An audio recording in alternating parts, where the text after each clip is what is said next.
Thank you, Sharmaji. Thank you. It's absolutely a pleasure to be here and interacting with the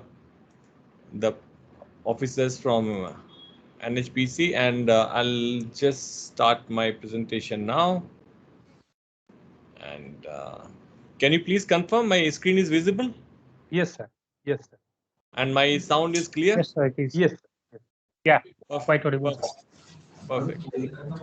So today we are going to talk about geophysical methods for tunneling and underground construction.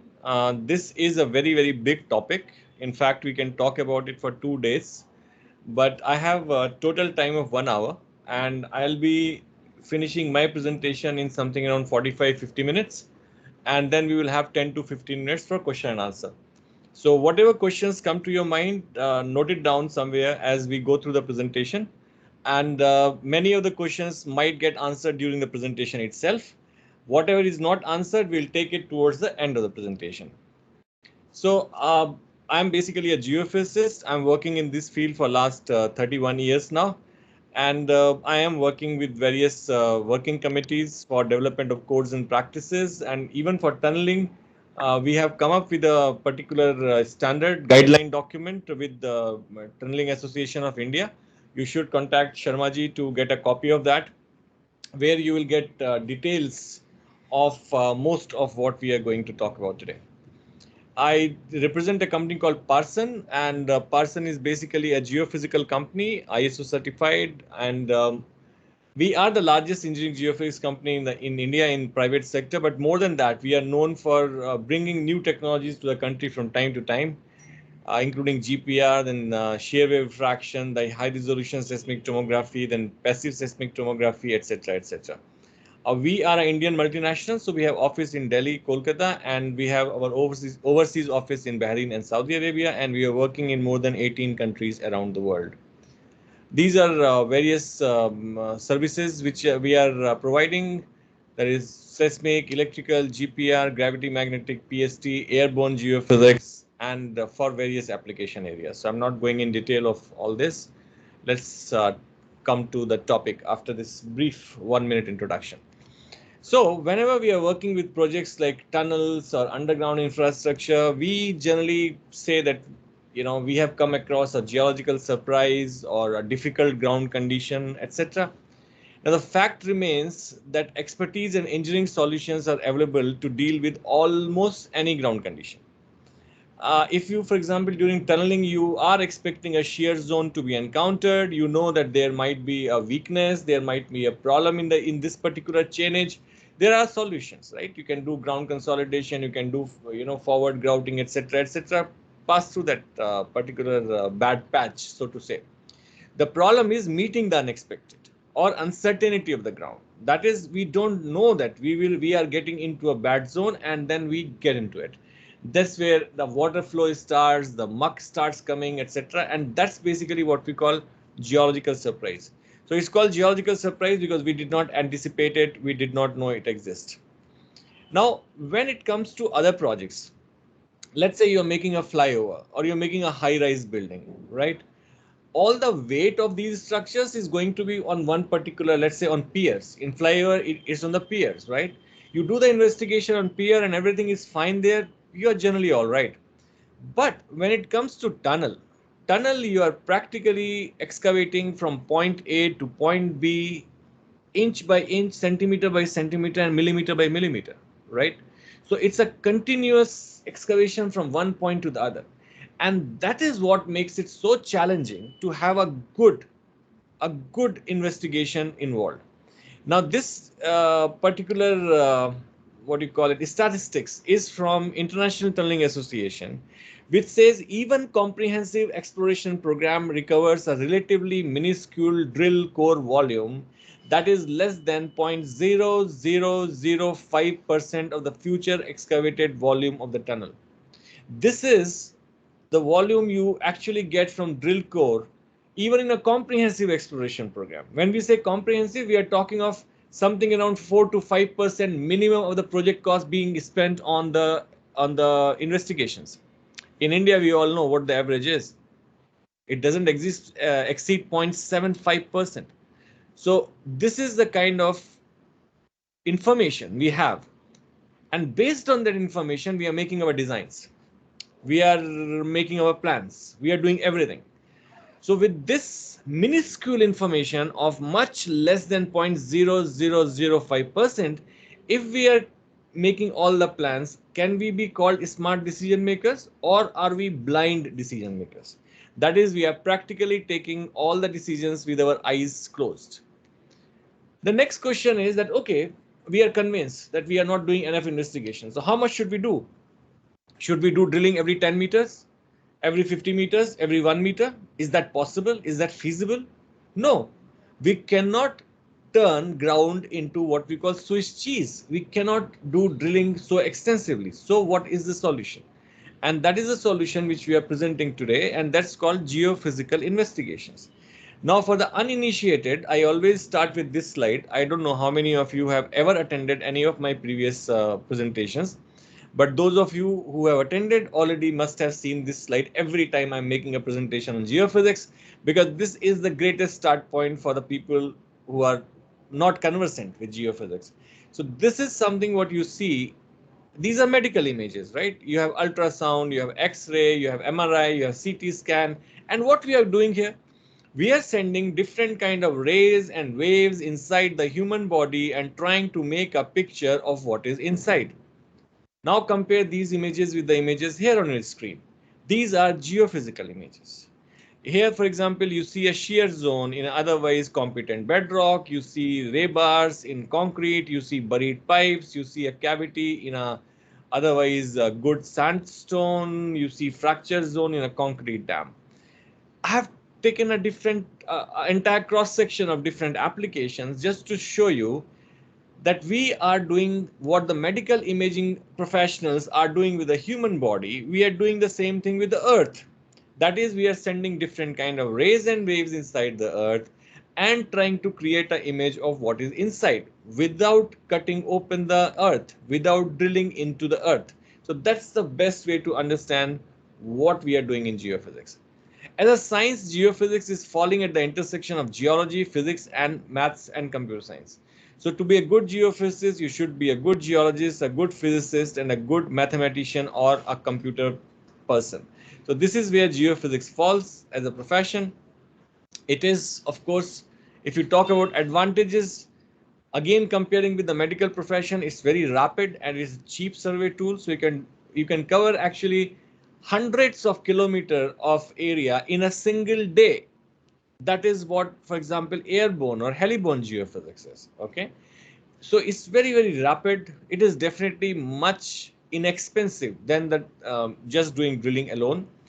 And you can integrate it with other forms of ground surveys, totally non-destructive, and modern processing methods give a visual image of the subsurface. I'll be showing you how. Disadvantages, of course, are there, and that's why experience is so important in geophysics, that without controls, it can be ambiguous, okay? It can be non-unique. Discrimination can be poor in some cases, and of course, in the processing, you can have noise or artifacts. Why use it? First is a low cost. So compared to surgery, ultrasound or X-ray. So that's the difference. Low cost, rapid coverage. So it covers the area pretty rapidly, as I said, hundreds of kilometers in a day. Most important, continuous information. Look at this graphic here. You have a limestone pinnacle here. You have a cavity here, and you have different anthropological features here. Now, if you're doing drilling, chances of detecting any of these localized objects and features is 1 in 1,000 and maybe 1 in 1,000,000. Okay, and that's when you start, let's say, drilling from one end to other, you will come across what you will call geological surprise. It is not a geological surprise; it is our inability to see it, to foresee it, to understand it. All right. So in geophysics, you get continuous information. That is, from point A to point B, if you're doing a geophysical investigation, you're getting continuous information of the subsurface. So all these pinnacles, these voids, these kind of features are going to be detected. And next is optimization of drill holes. After this presentation, please don't go back to your organization and say that we attended a presentation by Dr. Sanjay Rana and he said you don't need to do any drilling, geophysics is enough. That's not correct.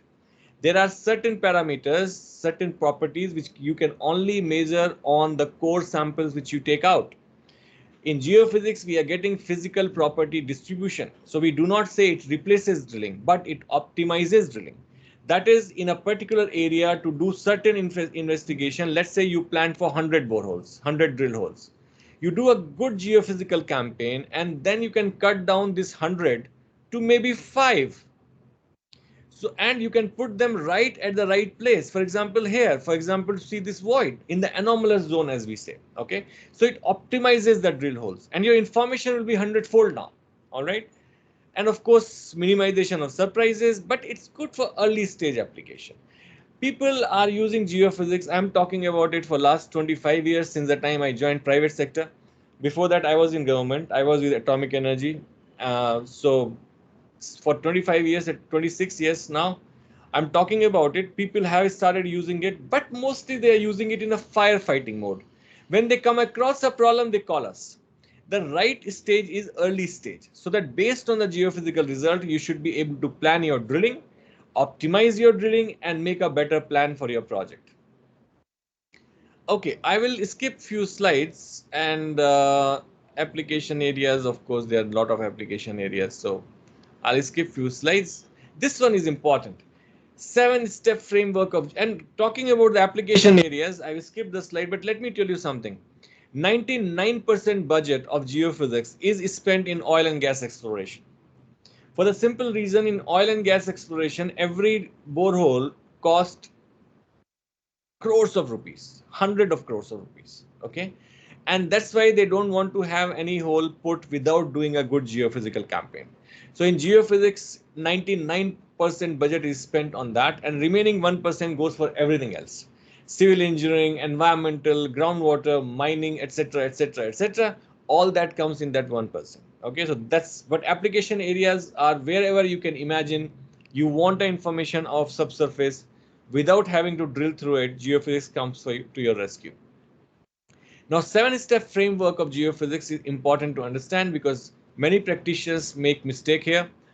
Starting from setup, where you define your objective, then you define which properties are going to give best contrast. Then you find out which survey, design your survey, then collect the data, then process the data, then interpret the data. And lastly, synthesis. That is, the data of geophysics is telling you things in terms of physical properties.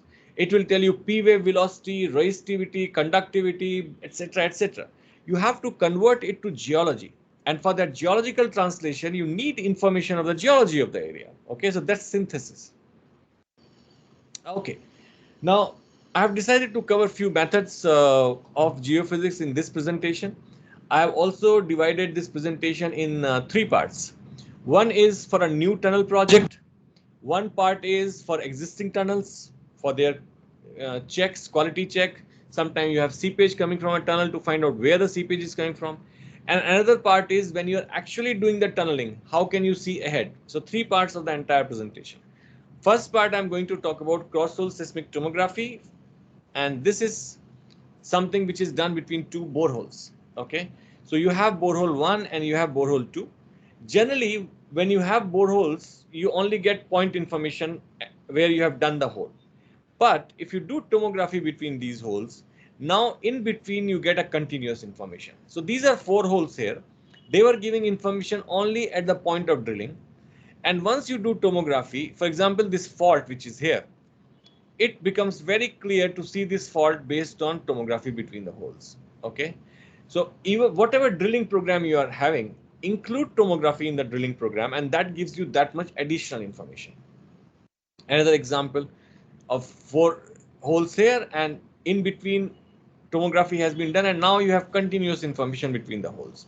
So from discrete to continuous by doing seismic tomography. This is another very beautiful example. This is from our project which we did in Bhutan, and here it was to detect a cavity. All right, there was a cavity there, and it was caused. I'm not going in details of the problem, but it was decided to find out exactly what's the shape of cavity. This is one of the deepest seismic tomography ever reported in the world literature. Around 250 meters was the depth, and distance between borehole at one point went up to 110 meters also. Okay, and you can see we have these are the low velocity zones which are basically representing the cavity.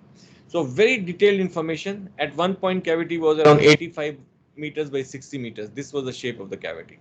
Best thing is these results were finally kind of cross-checked also by putting a camera inside the cavity, which was laser camera basically, which matched very well with the tomographic results. So this is the power of seismic tomography. Even for example, you're working in an area where you have a hill section, all right, and you're coming up with a maybe underground powerhouse or something like this, and you want to find what's the condition inside this portion. You can do a tomography there. In fact, tomography became so popular when it was done in Greece for an underground Olympic stadium, and that's where they did it, and they found a complete subsurface information of that underground stadium strata. So this is something which is very, very good, very high resolution, and can be done with your regular drilling program, and also for areas where you want high resolution information. We also do it regularly across concrete structures. Like you have a dam, you want to find out the internal structure of a dam. So this downstream wall, this upstream wall. A tomography has been conducted, and now you know where the fracture zones inside the dam are, without any drilling, without cutting open any part of it. Okay. Second method, which is becoming popular now, thankfully, we have been talking about it for last almost 2014 onwards. 2014, I think, is the first time I made a presentation on airborne geophysics at a mining conference that was in Bangalore. And after that, in the same CBIP platform, I must have talked about it hundreds of times, maybe. Okay, so this is something which is very interesting. Today, what we are doing is that if we have to take tunnel from point A to point B, we look at the topo sheets, we look at the whatever geological sections are available, we mark the line, and then we start our investigation along this tunnel route. Now, how wonderful it would be that if you are able to investigate a strip of the area, not just one line, a strip of the area. Let's say you're going from point A to point B. The total distance is, let's say, 12 kilometers for that tunnel. You take a strip of maybe 500 meters on this side, 500 meters of this side, total 1 kilometer of a strip, and do a airborne geophysical survey along that strip. It is so fast. It's a heliborne time domain electromagnetic picture which you see here. So this is a helicopter. This is a loop which is basically sending electromagnetic energy into the ground, and we are doing time domain electromagnetic survey, which is giving you image like this. Okay, this is what we call dual moment. All right, so this is high resolution for the shallow area, and this is for the deeper area, but in the shallow part resolution is low. You put them together and you get a high resolution image from top to bottom, and this is, you can see the study how it is going. All right, good information up to 600 to 700 meters deep. All right, and here is the conductivity. High conductivity means bad zone. So let's say your tunnel was going at 400 meters, just as an example. All right, you know everything is good here. You're going to encounter a bad zone here, then again it's going to be fine, and then you're going to encounter a bad zone here, and then of course here is a high conductivity zone. So very quickly you have the complete picture of the entire strip. It can be made 3D also, and then based on this you can decide your tunnel route which is going to encounter the minimum problems, and then start your remaining investigation along that route, right? So airborne geophysics or heliborne time domain electromagnetic is a very strong technique for deciding on your tunnel route initial planning stage itself. Now, thanks to all the talking we have been doing, NSDCIL already has awarded projects. One has been completed where they have used this heliborne time domain electromagnetic for their tunnel route investigation. So this is not new to India now. It is already being used in India. There is a very good paper also on this, which is in Journal of Rock Mechanics and Tunneling, JRMTT, and it is available online on isrmtt.com. It is from a project in Bhutan, where this was the investigation which was done. Okay, 70-kilometer long old road was and two new road tunnels, red dotted lines, And this is how the entire investigation was done. Now this is a depth slice which you see at 0 to 25 meter below the surface, and here is 30 to 350 meter depth below the surface. For the entire, the scale is ohm meter, red is conductive. So now once you do this, you know that here you are going to enter into problem area. Sharmaji, I am audible right now. Can someone confirm, please? Yes, sir, you are audible. Fine, thank you so much. Thank you. Actually, my screen just flickered a bit, so I just wondered if I have lost the connectivity. Okay. And then P-wave tomography was done in the same area. I will be talking about details of this. So this is airborne geophysics is a very, very strong method to do your initial planning. That is, rather than just deciding on a point to point A to point B connectivity based on very little or no data, if we do a good airborne geophysical program, we are able to get a good clarity in that. Next is seismic refraction tomography. Now, seismic refraction tomography again is a very strong method which tells you about strength of the strata with depth. For example, you're working in the portal area. Now in portals, you always want to find out what is the depth of the rock, what is the overburden, what is the weathered rock thickness, etc., etc. And you obviously do drilling for that. But if you do a seismic refraction tomography, it's very fast, it's continuous, and you get much larger set of data set.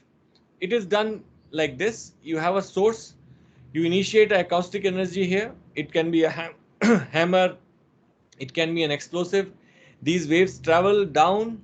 V2 is greater than V1. So going by the Snell's law, sin I upon sin R is V1 upon V2. They bend away from the normal at one particular angle. They start traveling along the interface. Huygens principle, they are sent back to the surface and they are recorded. I'll again not go in the technical details. That's not the purpose. We record the energy, and so this is like this. You put these geophones. Geo is earth, phone is listening device. You put geophone along a line, do the shots and record the data. Simple procedure. This is how the recorded data looks like on the seismograph. So this is where the shot has been done. So energy will come fastest near the shot and it will take more time as you go away from the shot. Okay. You do this and you do the all kind of data processing and all, right? Again, that's our job as geophysicists. What you get is this. So you get a continuous image. So this is 115 meters long profile. This is depth. So it is from 0 to around 30 meters. You get a continuous profile of, let's say, your overburden to weathered rock contact, right? This is weathered bedrock, and your hard rock contact. Now you see here overburden is going much higher. If you had done a drilling here and you had done a drilling here, you would have connected these two lines simply like this, assuming that this is that's how we do it, only based on drilling information. But here it is different. Similar kind of features are also seen in the bedrock at times. Bedrock sometimes goes much deeper at certain points, and that simply cannot be done by drilling alone. And that's where this technique comes in picture. Another example, you see, this is seismic refraction tomography. This is the surface, and you see this is 880 meters. This is around 810 meters or 70 meters of thickness you see here, and this is the bedrock. This is the bedrock. Here in this area, bedrock has gone much deeper, and again here is the bedrock. So continuous profile, so continuous information. Now, if you want to do drilling, you will do the drilling based on these images in the areas where you need more information. You don't just need to do every 10 meters, 20 meters, 100 meters, 200 meters. No, that's not the right approach. Okay. Here you see velocity model based on seismic refraction tomography. Bedrock is here, and here it has gone deeper. Bedrock has gone deeper here. So even these kind of small undulation, these 60 meters to 90 meters, only 30 meters, right? So these kind of undulations also become very, very clear once you do this. This is one of my favorite examples. You see, this is a small shear zone here. This is a small shear zone. Now, if you do any amount of drilling, what are the chances that you will be able to see a shear zone which is just 10 meters in thickness? Well, 1 in a million.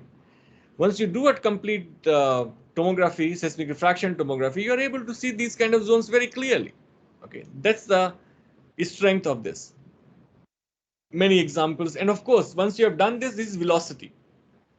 Then this velocity you have to translate into geology.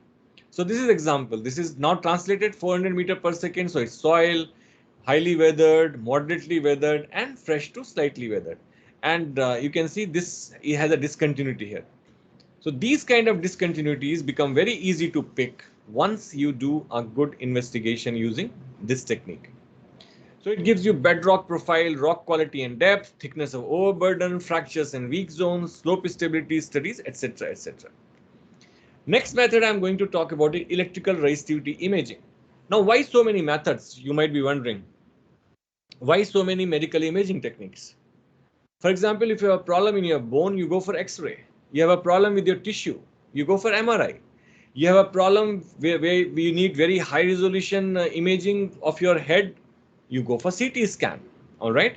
So similarly, depending on what's your objective was to find out the strength of the rock. That is whether it is weathered, whether it is jointed, whether it is fresh. You went for seismic refraction. Now, let's say you want to find out the resistivity or conductivity value of the subsurface, which ultimately is determined by presence of water or moisture. Method for that is electrical resistivity imaging. Okay. So here, instead of geophones, we are putting electrodes. Instead of acoustic source, we are using electrical current. Okay. So this is how the electrodes are put along a line. And once you finish this, you get a 2D section like this. This is from a tunnel project. It was in JNK. They were suspecting a shear zone passing through somewhere. They had done 5 drill holes already. Now to find out a shear zone once you're doing drilling, it's like to find a needle, in a dark room, with all kind of sack there. So the point is that there are simpler techniques like this. So one line of ERI and the shear zone was very clearly demarcated using this line. Okay, again you can see it is 1040 elevation here, 860 elevation here. So this is the difference of elevation, 1060 to 860, around 200 meters from this point to this point. Okay, and you can see the shear zone very clearly. We did around 3 or 4 lines here, and it was very clear what is the orientation of the shear zone. So this is the kind of slice which you get where you are doing this ERI. You can do number of these lines and make a 3D image also. Okay, that's up to us. I'll show you one example of 3D. Similar example again, 1040 to 940 and ERI image. Deepest ERI we have done personally is around 500 meters. This was done for a project in Lahaul Spiti Valley, where again they had done number of drilling. They were not sure of bedrock depth, and we did this. You can see this is 500 meters is the depth of investigation here. Okay, this is one example where we did it to find out a cavity. So this was a cavity. This is a very good example where there was overlying bedrock, and under the rock, there was this soft zone. Okay, so this is not possible to be differentiated by any other method but ERI. So combination of methods are very, very important. Similarly, in the tunneling, when we are doing in the micro tunneling, for example, in the city projects, we want to find out presence of boulders, water accumulation zones, etc., etc. Even the metro tunnels, for example. Okay, this is example from tunnel again, lunar tunnel. This was the tunnel alignment, and here one weak zone was encountered. One weak zone was detected here based on ERI. And then drilling was done here. So see, a drilling has been done here, a drilling has been done here. That's the right way of doing it. Rather than trying to do drilling every few hundred meters or few tens of meters, do a good geophysical investigation, see the anomalous zone, and just do targeted optimized drilling there. That's the whole idea of showing it. It also can be done across flowing water. So this is our example which we did in across Karnali River in Nepal. So, and this is the result. So you can see beautifully the bedrock is determined in this. This is all water, river water. And again, this is a bedrock, this yellow line, and this is all river water. This is from Arunachal Pradesh. And this one is very interesting example. Here, some 17 to 19 boreholes were already done. They had concluded this yellow line as a rock line based on drill holes, and they did not encounter the shear zone in any of the boreholes. And then we were there near the site. We were asked to do this, and we found the shear zone sitting right across the dam axis. Very good example of why these investigations must be made a part of overall investigations. You can also do it in existing tunnels. So you have existing tunnel, you have some seepage there, etc. You can find out where the seepage is coming from. So because if seepage is coming from here, the common sense says that, oh, it must be here, so let's grout this place. The seepage is actually coming from a zone here. It is taking this path and coming out here. Okay, so very interesting technique. Then we have refraction microtremor or MASW. Seismic refraction was giving you P wave velocity. Sometimes we are interested in shear wave velocity. Okay, and that's where REMI comes in picture or MASW comes in picture. It is working on the principle of creating a dispersion curve of Rayleigh waves. And excuse me, sir. yes, sir. Sorry, sir. May I ask one question, please? No, sir, you cannot. I'm so sorry. I said we will take questions towards the end of the session. Okay. Thank you. All right, so this is REMI. Again, 100 meters depth of investigation, and you can see a low velocity zone here. So this is giving you shear wave velocity, because sometimes two formations can have the same P wave velocity. For example, quicksand and saturated sand will have same P wave velocity, but shear wave velocity will be different. Various examples of shear wave velocity. Once you do a shear wave velocity, you can do site classification, you can do n-value distribution, you can calculate allowable bearing capacity, you can calculate shear modulus, etc. These are all empirical relationship. What you are getting is shear wave velocity. Okay. Next method I'll talk about is seismic reflection. In India, it has not been applied in any tunnel project, unfortunately, because it requires certain logistics arrangement, right?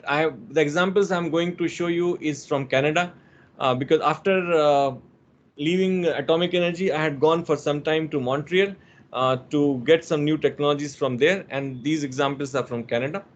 And again, not principle, but what you get. What you get is like this. Okay, so you have a tunnel route. You already decided a tunnel route, and once you do a good seismic reflection, you are able to get information. Now, why it is so important is because seismic reflection is a technique which is used for oil and gas exploration, where we are going to 4 to 6 kilometers down, 4 to 6 kilometers, 4,000 to 6,000 meters. So for example, many of you will say that, my tunnel overburden is 1200 meters. Well, you can go for seismic reflection. Seismic reflection has no problem with the depth investigation. You can go up to 6,000 meters also and get high resolution information about your faults. For example, these are fault different formations. Another interpreted seismic section where all different kind of formations have been interpreted based on a seismic section. Okay, so very strong technique. The problem, what is the problem? Why it is not used? For doing seismic reflection, you have to go over the tunnel alignment, along the hill or whatever the area is, even drill holes for explosive, because you need to use explosive to take your energy up to that depth. And holes can be 15 to 20 meters. So sometimes mechanized drilling is every 20 meters you have to do this hole drilling, and then only you can conduct seismic reflection. So this kind of logistic, it still has not been accepted in the tunneling industry. But oil and gas people are going on the same hills and doing seismic reflection to find oil and gas. So it's not that it's not feasible, it's not that it's not possible, it is still not accepted, at least in India. Then a very, very new thing which is coming up is passive seismic tomography, which we are using extensively for oil and gas exploration right now. Yesterday only we have completed one phase for Oil India Limited. We have finished one project for ONGC, second project for ONGC is going on.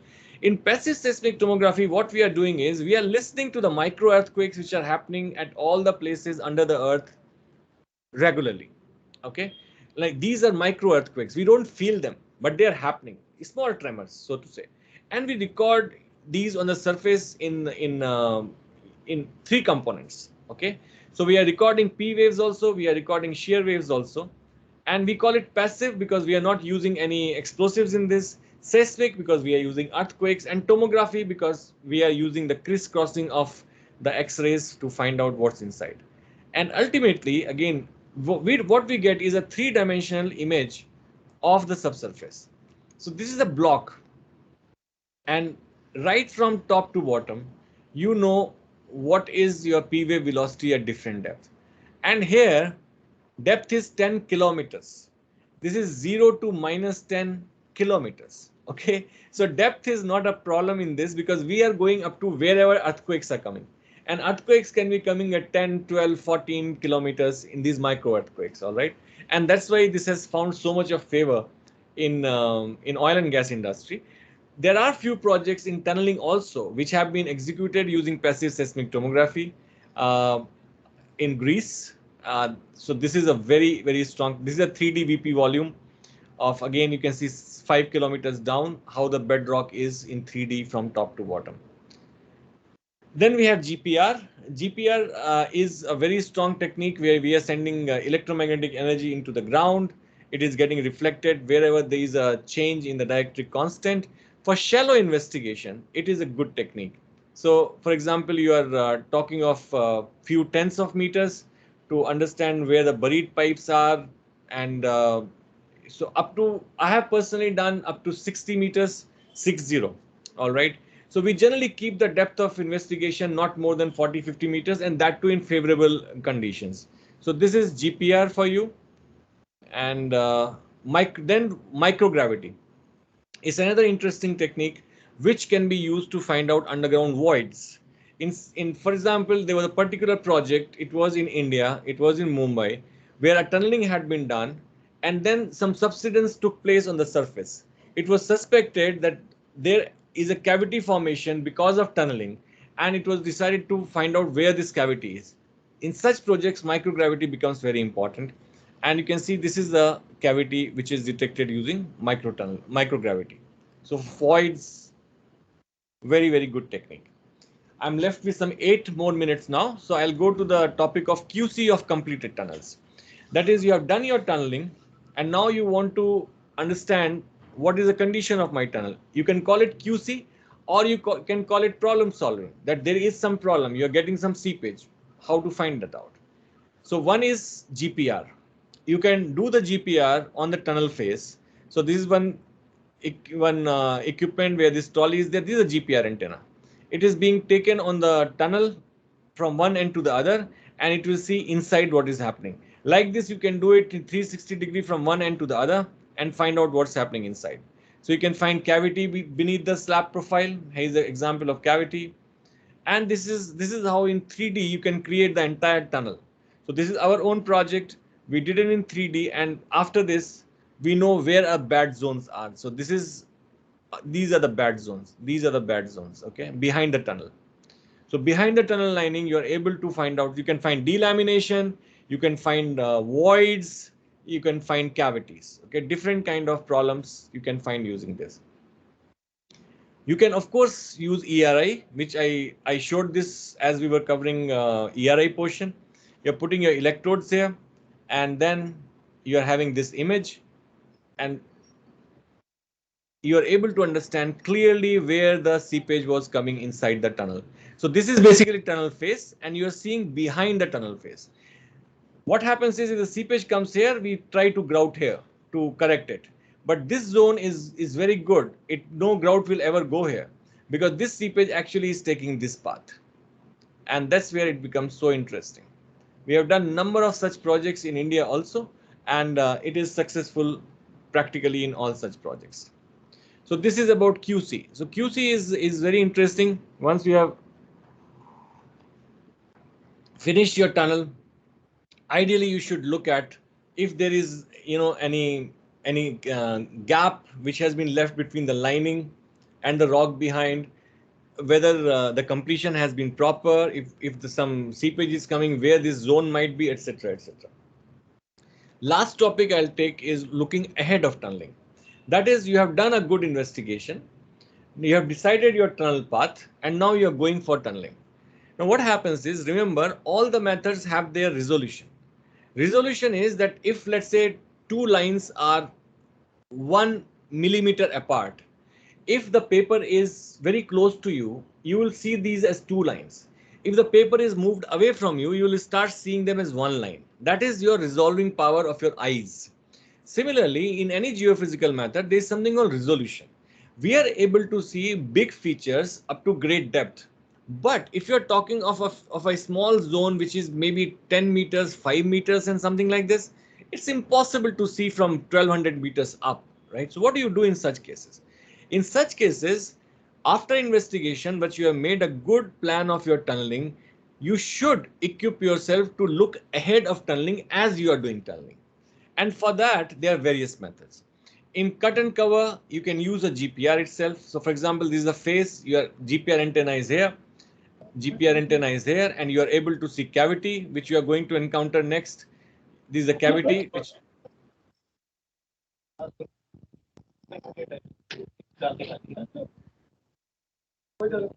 may I request everyone to please mute themselves? So this is the cavity, for example. Okay.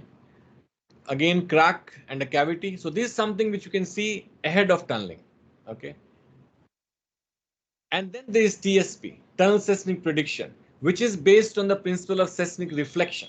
That is, you are sending seismic waves ahead, and these seismic waves are getting reflected, and you are able to see what zone you are going to encounter. Okay. So for example, our TSP has been done, and now you are able to see what zones can you encounter as you go ahead. Another very interesting method. Then there is a method which is beam, right? Because tunnel seismic prediction is based on seismic qualities, seismic properties of reflection. Sometimes if the zone is not exactly perpendicular or much more horizontal, sub-horizontal, it will not be detected even by TSP. Now beam is based on bore tunneling electrical ahead monitoring. Okay, so you are sending focused current ahead of your TBM, okay, and you are getting continuous data. First of all, in beam you don't need to stop. So your electrode is kind of the front head of your TBM is made an electrode, and as you are going ahead with every stroke, you are getting the data. And I'm not again going in the technical details of this, but you're getting a data right in your cabin, and this data also can be transmitted to the head office with every stroke continuously. So what happens is focused current method, and you're getting two properties here. One is the porosity of the formation, and second is what kind of fluid is there in this formation, right? Because one is based on IP, one is based on resistivity, porosity and type of the fluid. So very, very important information for us to go ahead. As an example, in Kolkata, we all know that there was an accident around 2 or 3 years back when the TBM hit an aquifer. The entire project was stalled for years, subsidence took place, the houses went down, etc. All these can be avoided if we have a beam in our system, in our TBM, okay?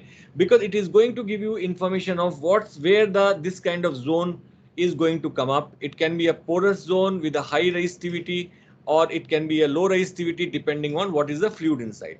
So very interesting technique and continuous information. So like for example, this is your tunnel face, this is animation, fast animation, and you know already that okay, here I am going to meet with a cavity. Here I am going to have a silt, clay, and this is where my cavity is going to come in. And this information is 3 times than the dia of your bore. So for example, you're using a 6.67 TBM, 20 meters ahead, you will be able to see. Now that's a great information, because if you're forewarned so much in advance, you can plan everything accordingly and you don't need to stop anywhere. So beam is something which is very, very interesting, very useful. Ultimately, as I said, these days results can be presented in a way which anyone can understand, almost 3D. So this is one example of a 3D ERI. This was for a cavity. All this blue which you see is the water table.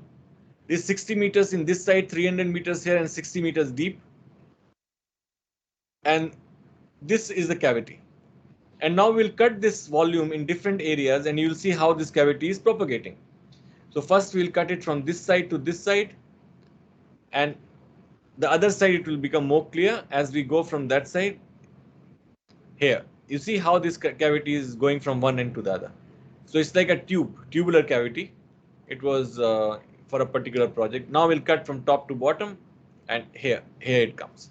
So results, obviously result presentation is in such a way that it's very easy to make out what's happening underground. There are failures and disappointments. When you go to any conference and talk about geophysics, there's at least one hand which is raised and he says that I tried geophysics in so and so project and it did not work. All right. Yes, there can be so many reasons and limitations for failures. First and foremost is wrong tool selection. More often than not, I come across this problem that after such a presentation which I have just made, someone goes back, he has a problem and he recollects something. Oh, he said seismic refraction and he says, let's get a seismic refraction. Tender is floated for seismic refraction. It does not work like this. You have to choose the right tool depending on the site conditions. So right tool selection is the first and foremost. Then the method which you are using, it should have the right resolution.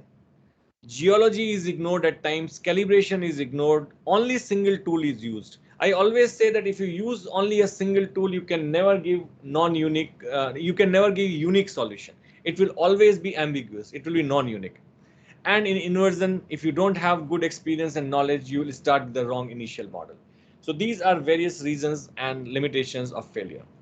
So to conclude, right in time, these techniques are for quick assessment of subsurface conditions in non-destructive manner. They give detailed and continuous information as against drilling. So you can optimize your drilling based on geophysics. Critical for site investigations for underground projects, because underground projects, it is not enough to have just discrete information at few points. You need continuous information. And of course, detailed methodology must be worked out based on problems and objectives. It should be done in consultation with experienced geophysicists. It should not be done in isolation and just having little knowledge of different things, not like this. You need to make a good program based on the complete information. Thank you very much. I have concluded very much in time. This is my contact details. Please note down my email ID and feel free to connect with me whenever you have any requirement of anything to do with geophysics. Totally in a non-commercial manner. I love geophysics and that's why I do it. So there is no financial commitment. You can take my consultancy free of cost at any point of time. Thank you very much. Thank you. Thank you, sir. Thank you for your presentation. Now we have some question. Yes, yes, you can Sure, ask. please go ahead. Query.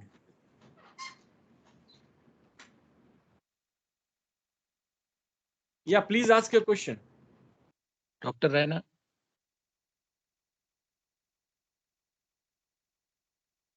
Dr. Rana? You are audible, sir. You can ask your query, sir. Yeah, sorry to disturb in between, sir. Actually, I just want to know that this GPR vehicle you shown, what dimension it can be fitted or it can be fitted in anything? Okay, now GPR today is being used from number of platforms. Okay, one is the drone. Drone is one platform where GPR is being used now. So it is a drone is taking the GPR antenna at different places. That's one platform. Second and most popular platform of GPR is man carried. That is, a person is carrying the GPR on himself. Okay. GPR also can be mounted on a vehicle when we are doing survey for, let's say, QC of a completed highway, QC of a completed road. We are using horn antennas in that case. They are not surface coupled antennas. We are using horn antennas to map the first layers of the road construction. So when it comes to tunnel, you will never have any application of GPR which is vehicle mounted.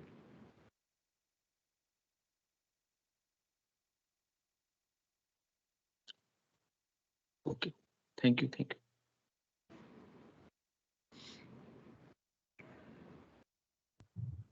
Sir, can GPR be used underwater? Sorry? Can GPR be used underwater? GPR has been used by me in a water standing around 14 meters. It was done in Bhopal. Entire Bhopal Lake sediment mapping was done in using GPR. Then I used it in a dam to find out damage to the concrete stilling basin. Again, the water standing was around 10 to 12 meters. Till the time water is fresh and having a high resistivity value, that is low conductivity value, GPR can be used. If as soon as you go to saline water, that is, for example, sea, GPR is Or absolutely. flowing water also, sir. Sorry? In still water only or flowing water also? No, still water or flowing water doesn't make any problem in the GPR for the simple reason that electromagnetic waves are not affected by gravity. So if you want to do it in river, you can do it in river. No issues with that. You cannot use it in sea water. It has to be fresh water.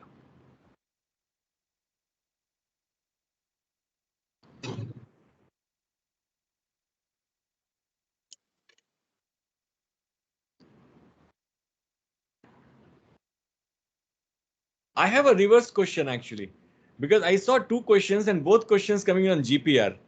Where do you see application of GPR in flowing water for tunnel application or underground projects?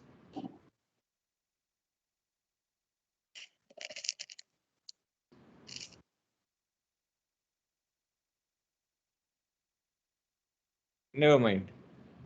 Do we have any other question? Sir, please clarify once again about QC. And sir, second question is what is the maximum range of TSP ahead of the tunnel? Okay.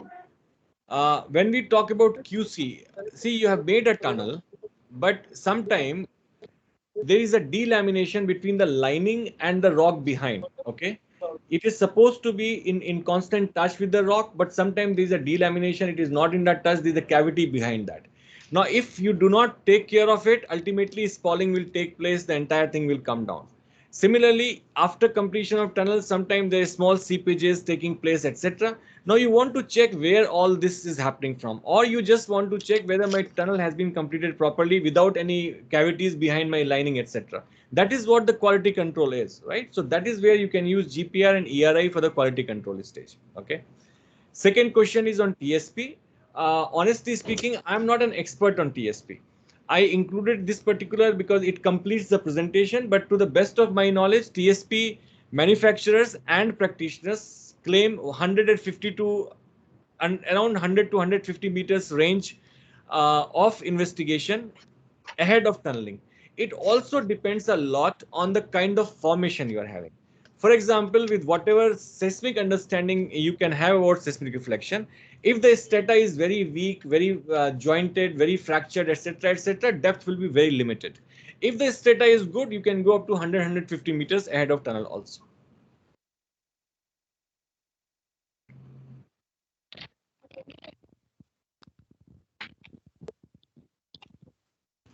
Sir, whether electrical resistivity method can be used over a wide range of area, because we are using this electrical electrodes and through that we are sending the current electricity.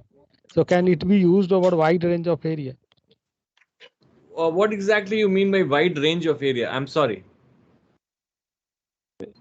Because we are using this electrode Yes. and sending electricity. Right. Then can it be used over a long length or a wider area? No, they're two different things. One is a long length. Economically. Yeah, sure. Why not? Can it be? Yes, I myself, as I And told you. conveniently.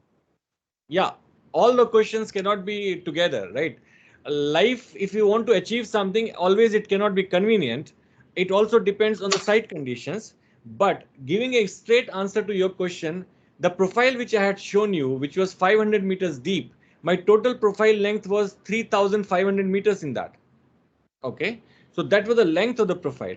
Today, and that time commercial systems were not available for such long profile.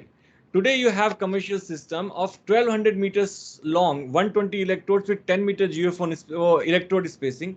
1200 meters is commercially available.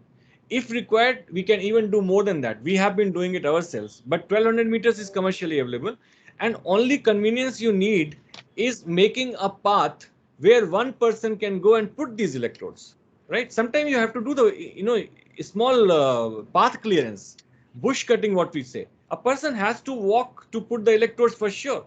Unless you put the electrode, you can't do electrical imaging.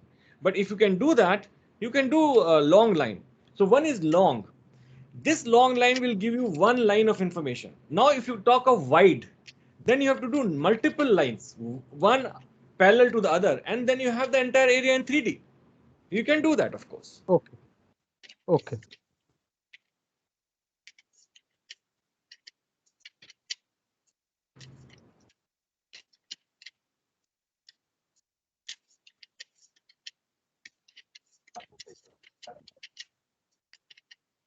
Do we have more questions, please?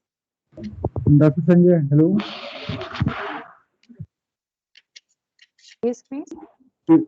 Dr. Sanjay, I wanted to know about TSP. I had used that machine way back in 2009 in NHPC and used it quite effectively for few tunnels.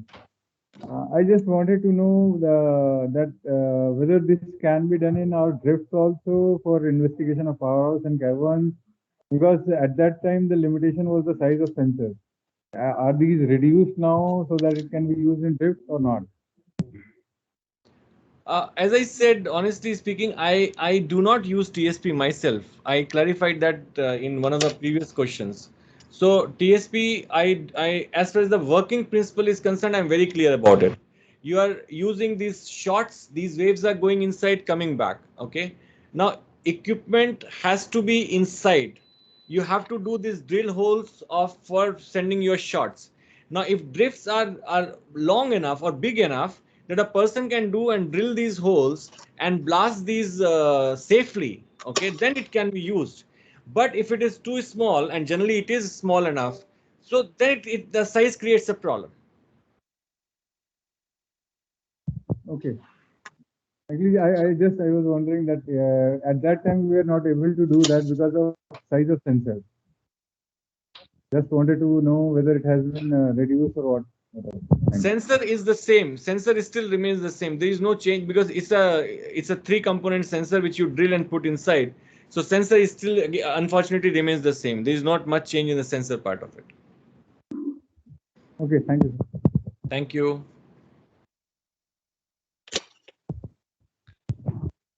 Sir, one thing I would like to ask you that, sir, in case of electrical resistivity imaging, if the resistivity is high, resistivity of any metal is high, then we say that its conductivity will be low.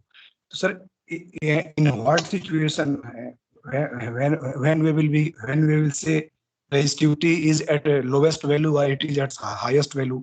I mean to say, means, sir, is any yardstick or parameter, or what is the minimum value which will be called as a minimum resistivity, and which will be called as maximum resistivity? Right. I think this question can be awarded as the best question of the session. To be very honest, this is a very good question. Resistivity of different formations, you will find a lot of tables in the literature and all that. And whenever you find these tables, you will realize one thing, that every formation has a huge range of resistivity. That is, for example, sands can have a resistivity from X to Y, and this Y can be 3 times the X or 10 times the X. Okay. So just based on the values, you cannot really put a resistivity as a formation. You have to have correlation with the background geological information, whatever data you have from the area, and then only you can do a good geological translation of a resistivity section. Few things are definitely there. That rocks, for example, right, metamorphic and igneous rocks have very high resistivity compared to sedimentary rocks. And if we are getting, for example, a resistivity of 1000 ohm meters, etc., and more than that, then we can very safely say, okay, this is a rock formation.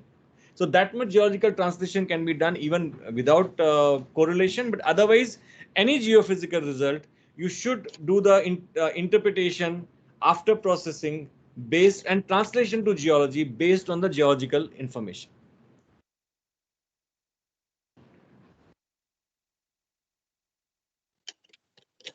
Okay, thank you, sir. Thank you.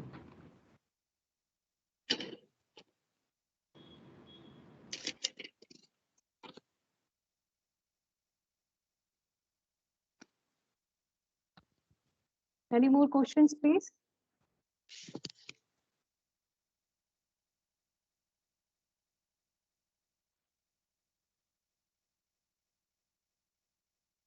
I don't think we have more questions now. Thank you so much, sir, for your detailed presentation on geophysical investigation for tunnel. And thank you so much for sparing your valuable time for conducting the virtual session. Now we move further for the next or the last presentation by Mr. Amit Kaul. I would like to invite Mr. Amit Kaul for making the presentation. Mr. Amit Kaul, a civil engineer by qualification and currently working as business development management manager underground for Beckett Industries India Private Limited, have an experience of more than 18 years in sales and marketing and close to 4 years in hardcore underground construction. He is a corporate member of Tunneling Association of India, currently pushing new technologies for construction of tunnel lining for better quality spray concrete, in situ lining, segmental lining, etc., but also to make the safe applications and less impact on the environment. He's also presented technical papers on underground construction technologies in various forums, including TI organized technical seminars, workshops. He's also part of the construction of the transportation railway tunnel in Jammu and Kashmir for Northern Railway with Patel Engineering, where he's working in one of the toughest geology in Himalayas and have been the part of the team for completing 2 tunnels before moving out of Jammu and Kashmir. Over to you, sir. Thank you so much for the introduction, and thank you TAI and all the esteemed guests who are Ashish present भाई here. Yeah. वो चाय के I लिए बोल hope दीजिए ना आज आया ना आज आया I hope I am audible to everyone. Yes, sir, you are. Okay. So I've started sharing my screen, and I would request once again everyone to please keep themselves on mute so that there is no hindrance in between the presentation. Also, while making the presentation, probably I will not be in a position to have a look at everyone who is watching my presentation. So just in case if there is any lag or in any issues with the presentation, please do stop me, and so that I can again work back on the presentation. So once again, good evening to everyone. Thank you for giving the opportunity for presenting on environmental friendly solutions for underground works.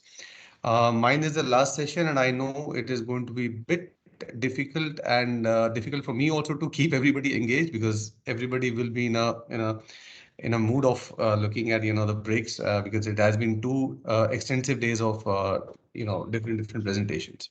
I'll try to make it quick and sweet and fast so that nobody gets really bored with this.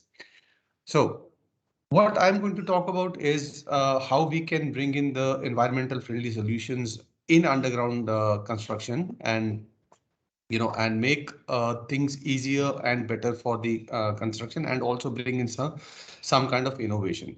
My colleague Chandan has already spoken about some of the aspects of sprayed concrete, which is related to fiber reinforced. I will just take you through to the other aspects and application of those technologies. To begin with, generally, when we talk about the tunnels are generally divided into two kind of types, broadly speaking. So one is called single shell lining. The single shell lining is pretty similar to what we call as permanent shotcrete, consisting maybe of one single layer of shotcrete or maybe 2 to 3 different layers placed at different time. In this situation, what we do is we do a first layer of shotcrete, which is about 5 to 10 centimeters, known as a sacrificial lining. And then we come with the primary sprayed concrete lining and secondary lining. So primary and secondary may happen at different times, at different intervals.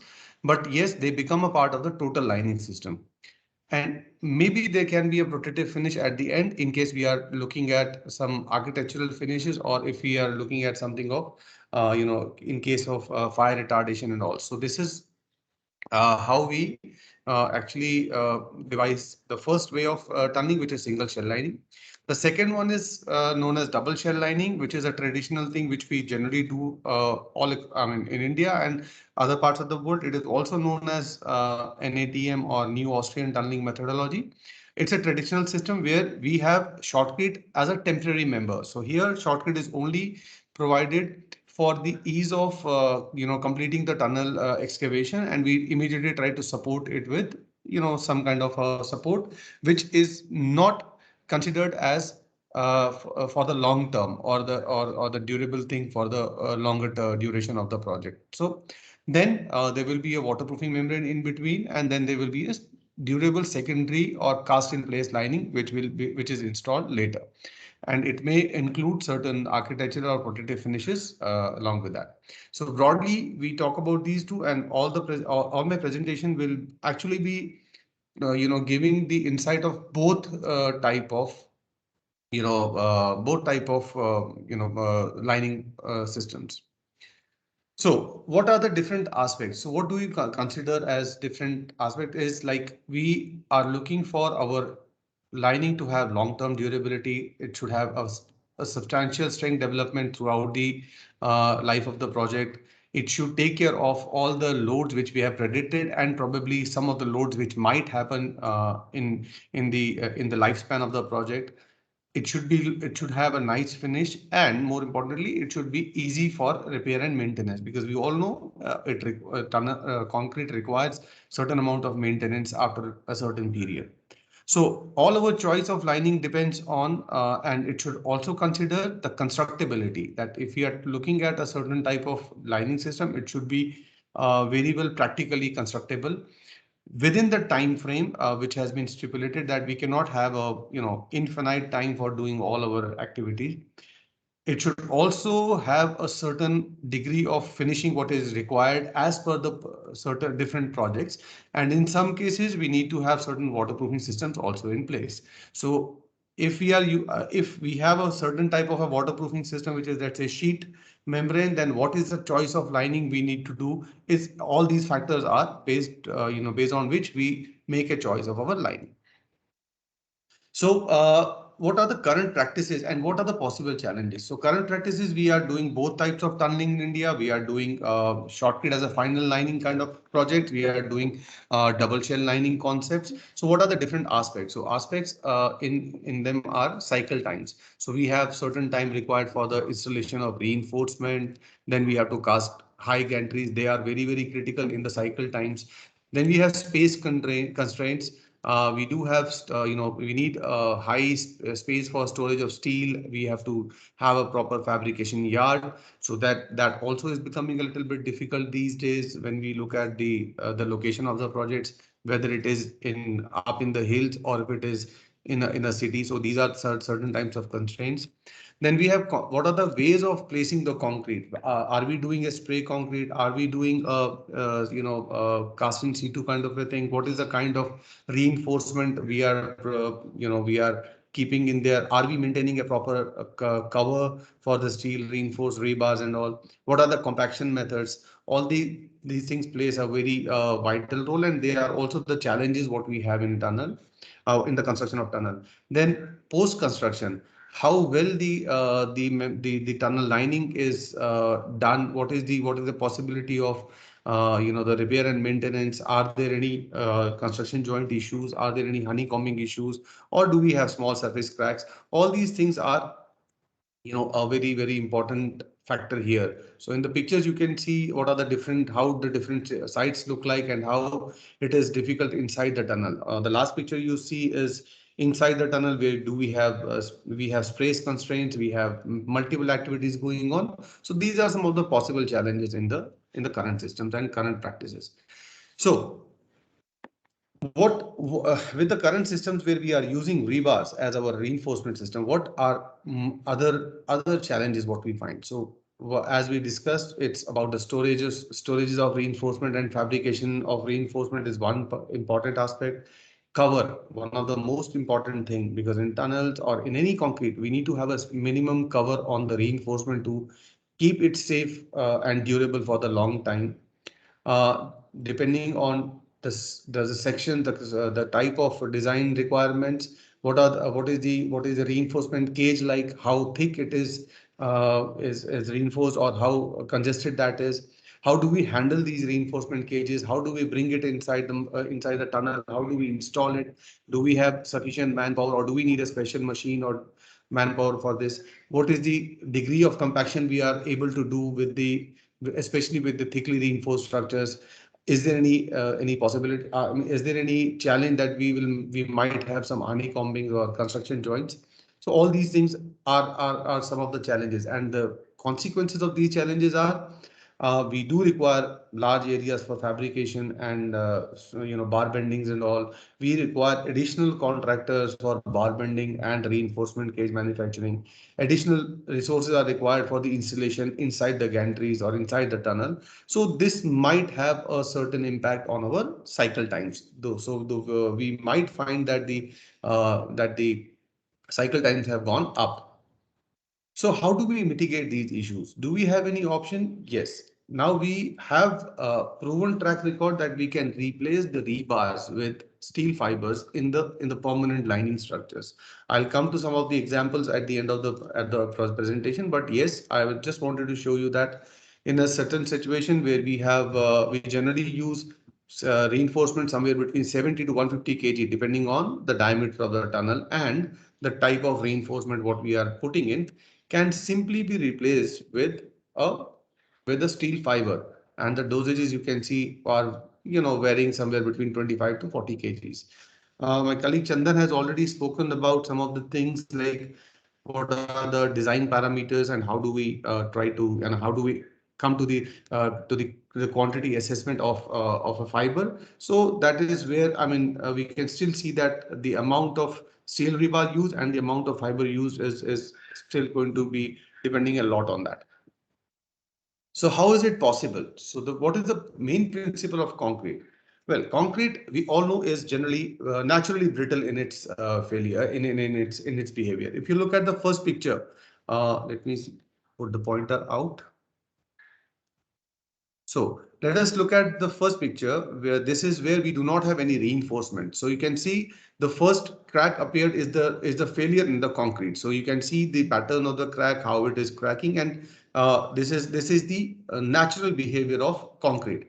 Now, moving from here, if we add some reinforcement, let's say 20 kgs of fibers in a reinforcement, you can see that the crack pattern has changed. Now and it has been able to sustain a certain amount of energy, and it has given certain resistance to the load which is getting applied on the panel.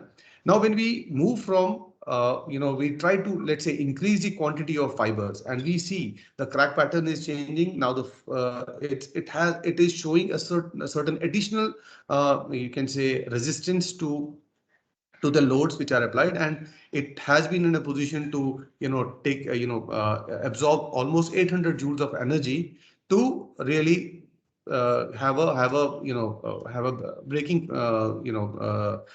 pattern.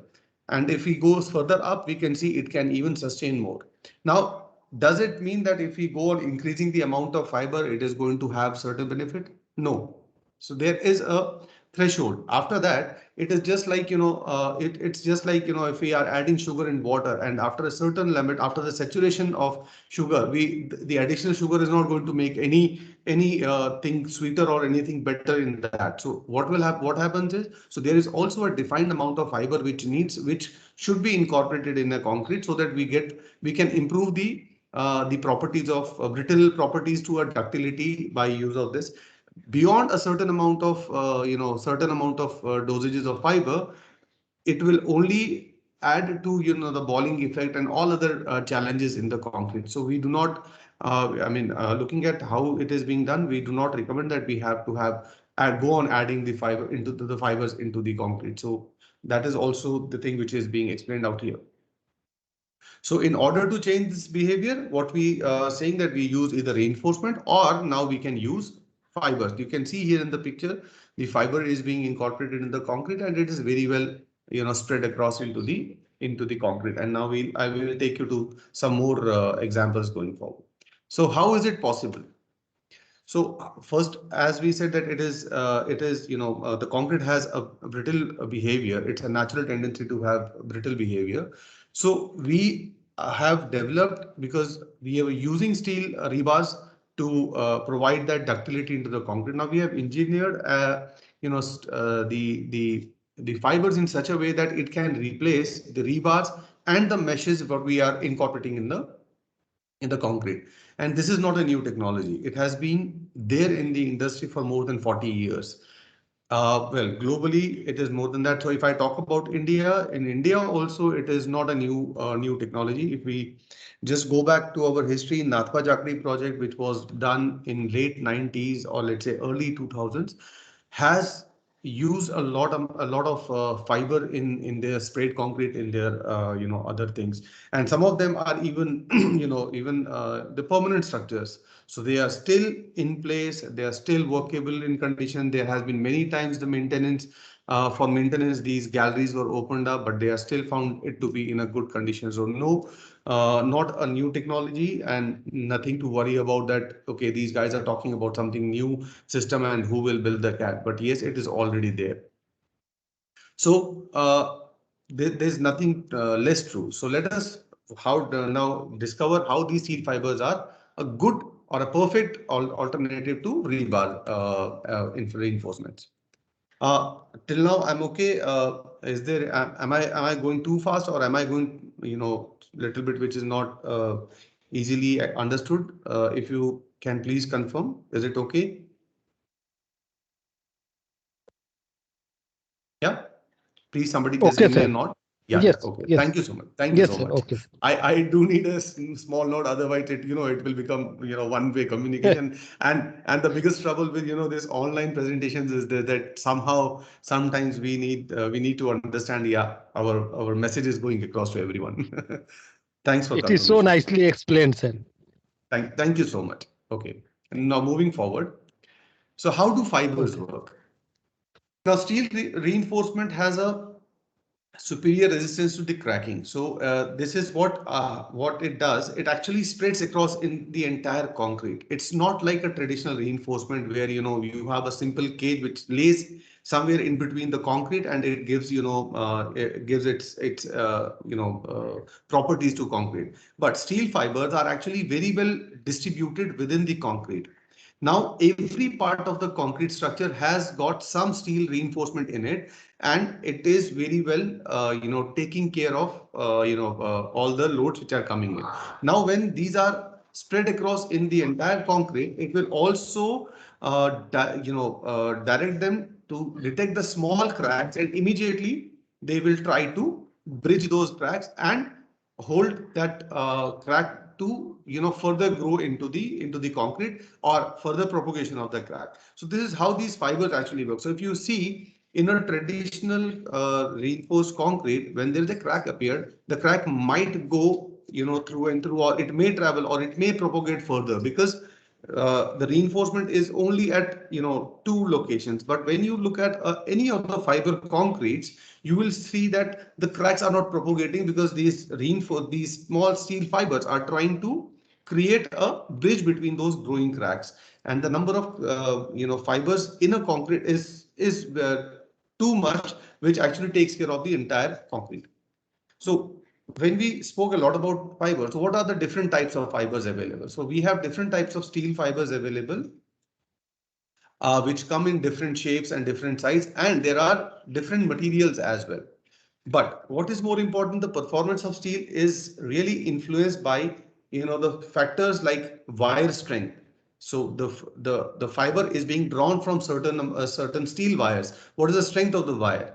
How the shape of the fiber has been created? Why we have different shapes? So there these shapes play a very important role. How well the wire can elongate, when put under certain stresses, how well it behaves. How much is the number of fibers, the amount of fibers into a certain concrete, and what is the strength of those fibers. So these are some of the factors which actually define the performance of steel fibers. So whenever, as my colleague Chandan had spoken about in the morning, whenever we are devising any kind of a specification, we have to keep all these factors in our mind, and based on that we then put make up a present a proposal that these are the fibers which should be in concrete for a particular performance. So what is now moving from these fibers and all, from rebars to conventional to this one, and now what do we call these kind of concrete? So we call these kind of concretes as fiber reinforced concrete, or FRC. So what is an FRC?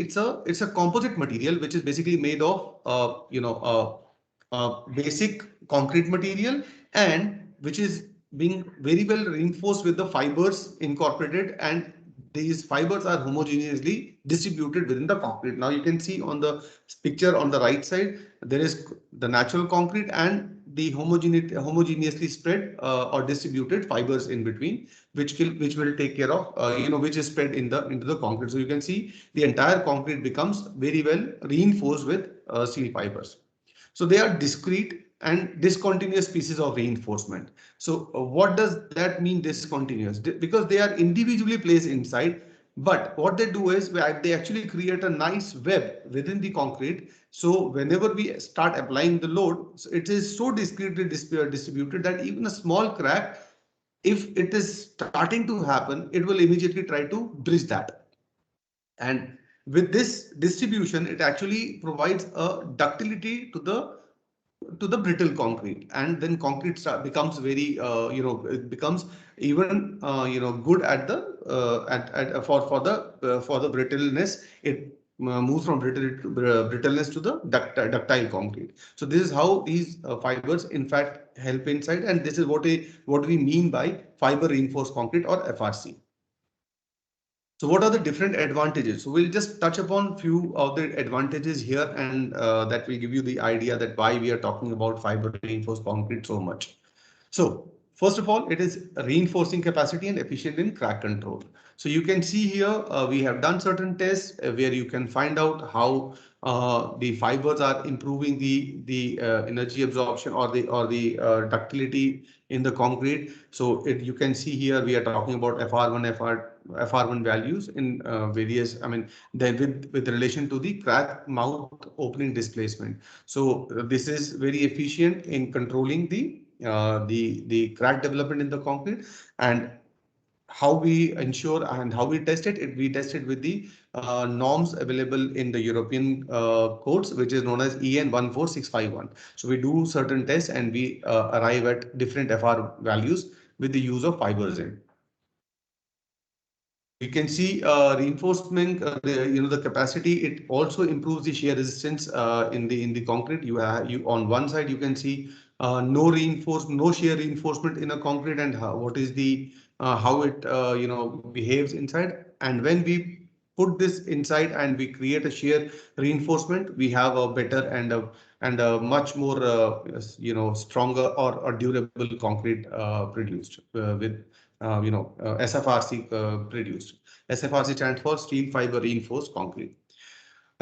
Next very important thing is homogeneous reinforcement. Now we spoke about rebars. Rebars are just like cages resting inside the concrete, but this is much more homogeneous. So these are glued fibers which when placed inside the concrete are homogeneously distributed in the concrete. I'll just show you a small video where you can see that a concrete mixed, when poured, you will see that it has a very homogeneous homogeneous spreading of the fibers. So you can see this is a picture, this is a video we have taken from India itself. Now you can see here in the concrete you will find the evenly distributed fibers. So here you can see the fibers are very well evenly distributed in the concrete. So this is how it will create a proper network in the concrete at the hardened stage. When you then you start giving it compaction, so it will spread across, and all the fibers are very well distributed within the concrete, and the entire concrete is reinforced. So there is not even a single corner which remains unreinforced. Uh, when we are using steel fibers. So you can see, you can still see these fibers coming out. Well, because it has not been compacted yet, so you can see fibers are just placed in the concrete. But once we start giving it proper compaction, it will spread across, and all these are very well embedded inside the concrete. So now, when we talk about the homogeneously spreading of reinforcement, it is found that the glued fibers are always much better than the loose fibers which are available in the market. So you can see in one hand we have a glued fiber, and on the other hand we have loose fibers. So what is the impact? You can see glued fibers are homogeneously distributed within the concrete, and on the other hand, if we are using loose fibers, there might be a possibility of balling inside the concrete, and that will not have a even distribution of the fibers, and it will actually have a negative impact compared to having the desired results. And Beckart, we have invented this glued fiber option because we did a lot of R&D on that, and we found out that glued fiber with a proper aspect ratio or L by D ratio are much better performing in a concrete and gives a better result in the end product. So third thing, which is application, it is very quick and it is very faster to apply. Now if you look at in our tunnel, we have certain things. We have to transport the rebars or the mesh inside the tunnel, then we have to handle the stock and create certain additional space where we can keep all these reinforcement cages or reinforcement bar on the side. Then we have to place the rebars inside the tunnel before the application of maybe shotcrete or maybe gantry construction, and then we have to pour the concrete. So all these steps are involved in using rebars, which are very labor sensitive, and we need to have depend on many other things, and that actually is money in terms of time and cost. On the other hand, steel fiber reinforcement is directly added on the ready mix plant or even at the batching plant, and then you have to bring that concrete in and simply pour in the structure. So you can see there is almost three things have come out of the entire cycle. Like first is transportation of rebars and placing the rebars and stocking the rebars. All these things are is taken out, and you simply have a steel reinforced, very well reinforced concrete in place. So you can see in a typical tunnel, you can see the reinforcement being laid. So you need all these activities on the site to create or to install reinforcement. And it also makes a little bit unsafe condition inside the tunnel, because when you are doing all this, it's sensitive to manpower, equipment and all, and it involves steel rebars, which if not handled properly can also have certain impact on the people who are using it. On the other hand, when you are using steel fibers, you simply have additional dosing of steel fibers. You can see this is the steel fiber dosing here on the batching plant. This is the batching plant. You simply add steel fibers in the batching plant and done. Then you have to come inside, fill in the gantry. So no more additional manpower or no more additional activity required. So it basically, steel fibers are very quick and easy to install, and it actually gives you the advantages of less working hours, lesser problems of laying the reinforcement on, less risk of accidents at site. There are less delays because you don't have to delay the entire thing with installation of reinforcement, bringing in the rebars and all. It is much more flexible. You have all the flexibility in your hand. You can plan your tunnel project accordingly, and you don't require high amount of stocks at your site. Because if you look at our requirement, let's say we are using 70 to 150 kgs of rebars, we are replacing that 70 to 150 kg by, let's say, 25 to, let's say, 40 kgs. So we are talking about something like 1/3 of the stock required for your reinforcement. So you have a faster application. So it is cost effective as well. So I'll just show you a case reference from India itself. So conventional reinforcement cage, you can see we have done certain calculation. It is a slightly old calculation, not very old, but yeah, slightly old calculation. But you can see the reinforcement cost here and the total cubic meter cost. We have not considered much of a repair out here. So sorry, we have considered about 15% of repair here, and the cost of the concrete has come out to be around 6,720 or 30 rupees per cubic meter. When we replaced it with steel fibers, we could see that we considered, generally you do not have any kind of repair in this, but still we managed to keep at, okay, let's say have a 5% of repairs in the entire concrete. We could see that the cost came down from 6,700 to 5,600. So there was a straight saving per cubic meter of concrete in a tune of 1,100, or let's say in terms of percentage, it was about 16% of saving just by doing a replacing of steel rebars with steel fibers. So that, I mean, if as a client you will consider at the beginning of the project, will definitely have a lot of saving for you going in the future, because you can do all your calculation based on these parameters. Another thing is the green solutions. So Dramix or the steel fibers also minimizes the impact on the environment, because we are now using less amount of steel. So you can see when we have a comparison, when we do energy absorption, we see energy consumption, we see rebars and Dramix are equally in that. But with reinforcement, we are almost 60% lower than the rebars, and we are replacing it. So energy consumption is there, but you have a reduction in energy consumption by in the tune of 26%. So you can see it very well out here. And it also have more than 50% of CO2 or carbon emission, you can say. So it will definitely have, the green points in terms of energy consumption and CO2 impact. It will also have, you will also find some, advantages when you are using fibers with different types of cements. You will see that, how the carbon emission is controlled. And you can see we also have an EPD certification for our production, and we are green certified company for that matters. Coming to the next part, which is durability. Yeah, so durability. What do we need concrete what makes concrete a very durable concrete? For this, we need the concrete has to be very strong and it has to be ductile at the same time. So, using steel fibers will actually provide you both the properties which are required.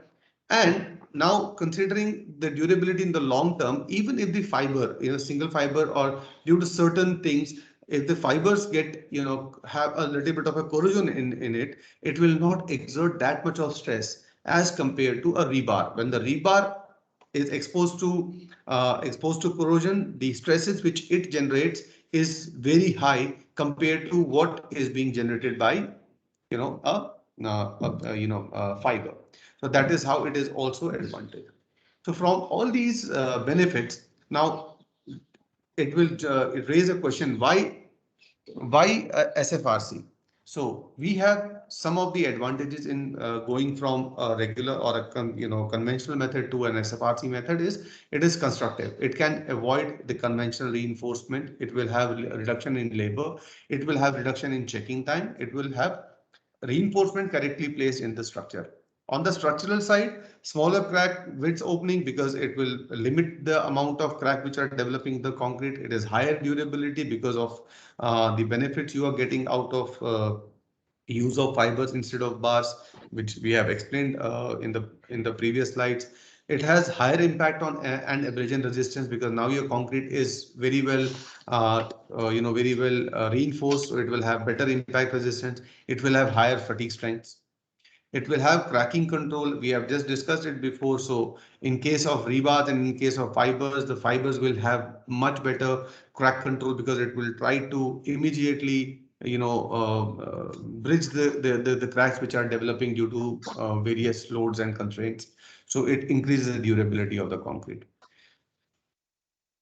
So additional thing, in some cases, I mean, may not be a very valid case for NHPC kind of projects, but yes, when we talk about other projects, we also use certain microfibers. Now, these microfibers should not be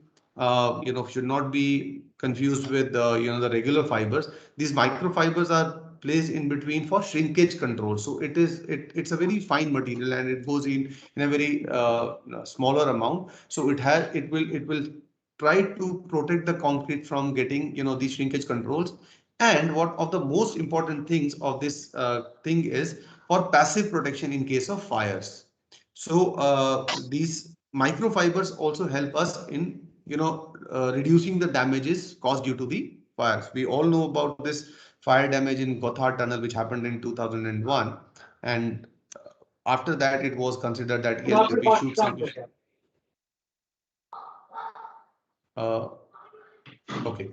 So what does it does? What is the advantage of using these microfibers or microsynthetic fibers? I request please to keep everybody to keep themselves on mute because there is some noise coming in between. Thank you. So fire resistance is for the spalling control. So if you look at a typical concrete, when you have a high amount of heat or a fire inside the tunnel, this high source will produce a heat of greater than 1100 degrees Celsius, and then that will actually deteriorate the concrete's integrity and concrete will start spalling. However, if we have these microfibers inside the concrete, these microfibers have a tendency to melt at 160 degrees. And when it starts melting, the fibers will completely disintegrate inside the concrete, but they will create a passage for the water pressure or the vapor pressure to come out of the concrete, and it will reduce the explosive spalling in the concrete. So this is the kind of advantage you will find when you are using microfibers for uh, for shrinkage cracks as well as for fire resistance. So you can see there are two concrete segments created, and one was done with plain concrete and the rebars in place. You can see the spalling happened almost 340 millimeters in the concrete, and on the other hand, we had used a fiber reinforced concrete with 2 kgs of microfibers. The spalling was restricted down to 15 millimeters. So you can see what is the advantage, how it is going to protect our concrete in the long term. So with this, my main presentation was over, and I'll take you through some of the references in India as well as across the globe. To begin with, I'll take an example of Udhampur Srinagar Baramulla rail link project in India, which is in Jammu and Kashmir. We have a couple of tunnels where we are doing, they are doing, FRC for final lining. They have used fibers in the shortcut, and they are using fibers in the final lining as well. Another project, which is again from India, it's a DFCC project, dedicated freight corridor from Mumbai to Delhi and onwards to the northern part. There is a place called Sona in Gurgaon. There is a 1 kilometer long tunnel.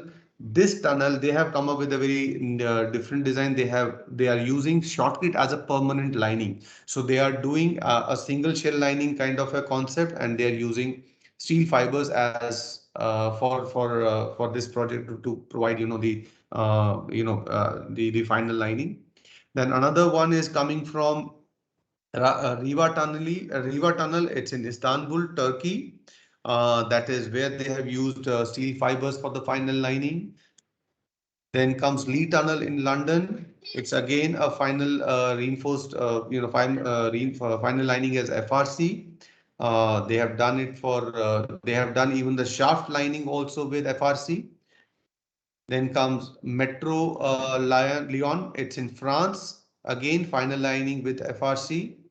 Then we have Jensen mine shafts. It's in Canada. Again, fiber reinforced fiber reinforced concrete. Here you can see even the concrete strength has been up to 60 MPa. So this is one of the good references we have all across. Then we have another tunnel project in Uzundere in Turkey, which was done in 2009. It has shotcrete as a final lining, and all it is with steel fibers. Then we have First Quantum Minerals Mine. It's in Turkey. Again, single layer shotcrete with fiber reinforcement in steel fibers in it. Then we Martin Tunnel, again in France. It is shotcrete with fiber reinforcement. However, they have used it for the temporary purposes here only. Then Turkish State Railways, they have used shotcrete as temporary here, but with steel fibers.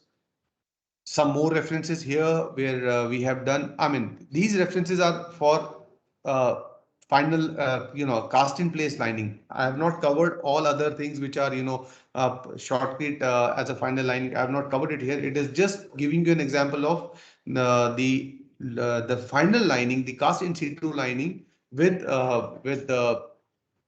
fibers in it. And you can see, if you could see this one. So the first project was done way back in 1992. So we have the examples as long as almost I would say 30 years now. Yeah, roughly 30 years is the oldest project which was done. And And coincidentally, this is a hydro project. So this is where they have used fibers for the final lining. So all what we were saying is backed up with certain resources. So the resources what we have is more than 200 plus project references all across the globe. We have, it's not only us, I'm talking about industry has got more very well established design codes and guidelines. They have testing, they are accepted testing methodologies all across. You can refer them as and when you start working on such kind of projects, and it is environmental friendly. So some of the accepted guidelines is model code. You can refer a model fib model code. You can refer a fib bulletin 83. You can refer ACI report on design and construction of fibers. There is a ITA working group working on the FRC guidelines. You can refer this. And recently Singapore has incorporated a fiber concrete guidelines. So there's a design, it's a code made by Singapore Standards Council, where they talk about how to design the fiber reinforced concretes. So to conclude my presentation, the principle of the steel fiber concrete in a nutshell is that it's faster and safer construction, because we are talking about elimination of traditional reinforcement, whether it is in the shape of mesh or in the shape of rebars. It is uniformly distributed reinforcement because it's homogeneously distributed in the concrete structure. So all your concrete structures are very well reinforced. In totality, there is no place left in the concrete which is unreinforced. Then it helps in it's high ductile and it increases the load bearing capacity, so which helps us in redistribution of all the stresses which are happening on the concrete. It has got significant reduction of concrete cracking and spalling because it has got excellent crack control mechanism, because they bridge the cracks immediately. And it is have optimal resistance against impact and dynamic loads, because it will always provide a certain amount of resistance to all the dynamic loads which are coming in. So the last but not the least, we need to have a right fiber for the right application. So here is a table which will give you some idea that if we have got sir ji आपको खुशखबरी सुनानी थी, मैं सबसे पहले मैं आप ही को सुनाऊंगा, उसके बाद दूसरों Chandan sir, please keep yourself on mute here. अरे सर आपने हमारे से एक जगह रुमाल पिकवाया था एक दिन। चंदन कंफर्म हो गया सीट। चंदन जी अभी जस्ट आधा घंटा पहले लीटर का कॉल लिया। हेलो नहीं सर कि middle east you now your responsibility. Can somebody please mute for some time you walk, you do there, and if you see there is a moment. Yeah, hello.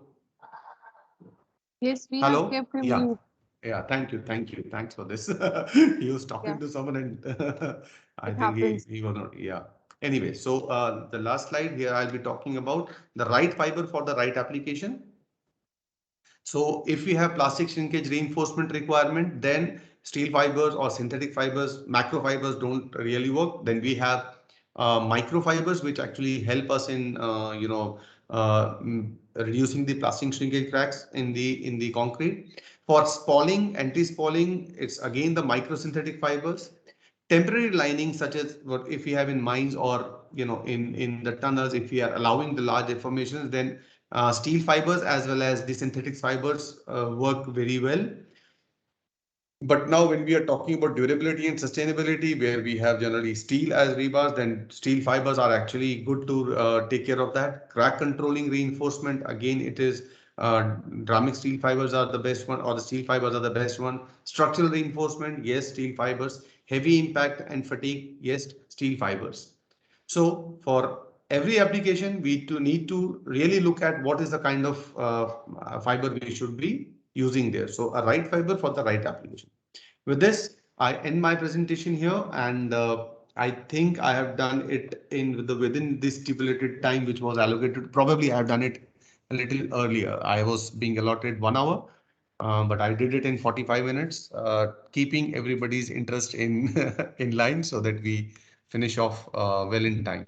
So now, if we have any questions, we can open the floor for questions, and maybe we'll try to answer some of them here, or in case we are not able to take all the questions, probably you can get the details from the organizing committee and turning association. You can write the questions directly to Chandan Vadya or myself, and we'll be more than happy to answer and support you whenever you are designing your projects going forward. So thank you, sir, over to you. for your Thank detailed you. presentation on environment-friendly solution for underground works. May we proceed further for the question and answer session? May I request to the participant for their questions, please?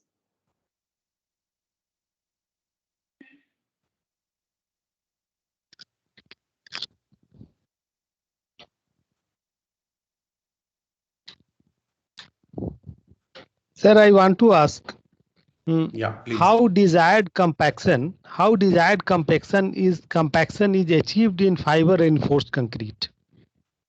Okay. See, because it becomes a part of the concrete, it is not something as a alien material which is being put inside. So when you are doing your regular compaction, like if you are doing it on a gantry, if you're doing a gantry lining, then we have all the shutter vibrators on the gantry. That sufficient that vibration, whatever is designed, as whatever is being considered as full compaction, or the amount of vibration done for on the gantry will give you the right kind of a compaction even on this kind of FRC concretes. The advantage you will get out here is, in case you have a very densely reinforced structure, let's say you have a doubly reinforced tunnel lining, there when you start doing the compaction, just in case the concrete, if it is not having a sufficient slump, then the flow of concrete will be restricted because of reinforcement and the aggregate size, which will restrict the flow of concrete. However, in case of a fiber concrete, that will not be the case, because there is no restriction from no external resistance or no external restriction from the rebars, and concrete can easily be compacted with our regular compaction methods. Okay, sir. Thank you.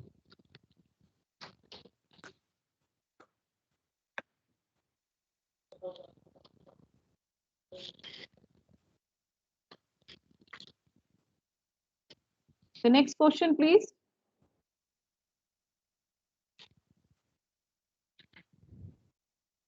Yeah, I think there could be only two reasons. One, either the presentation was totally not very Elaborated, well, yes, much totally not elaborated. very, yeah, either it was too much elaborated or it was not at all elaborated. Participant must It have was all too the much clarity. elaborated, sir. Great. The participant Okay, itself has thank you. Yeah, thank you. commented Because on this. they have the last say on this. So whatever we are But still, doing. if still the participant have any questions after the session is got over, they may write directly, as the speaker said earlier, they may write directly to the presenter or to us. We will definitely revert you back over the email. Yeah. So I guess we should conclude this session here. Thank you to all the participants for their active interaction during the session for this 2 days virtual training program on design of tunnel and caverns for hydropower project. And here I would like to convey my special thanks to Mr.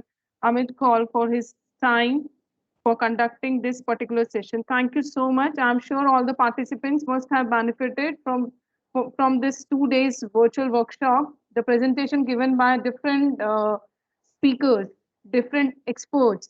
Thank you all. The participants, please, we have also shared the WhatsApp link, and the link has also been given in the chat box for the post-session test. The test duration will be for half an hour. The test will automatically, the link will automatically will get over at around 5:30. So you may start your test and submit the same. Okay, thank you. Thank you all. Now you may please start the test. The link has already been given. Okay.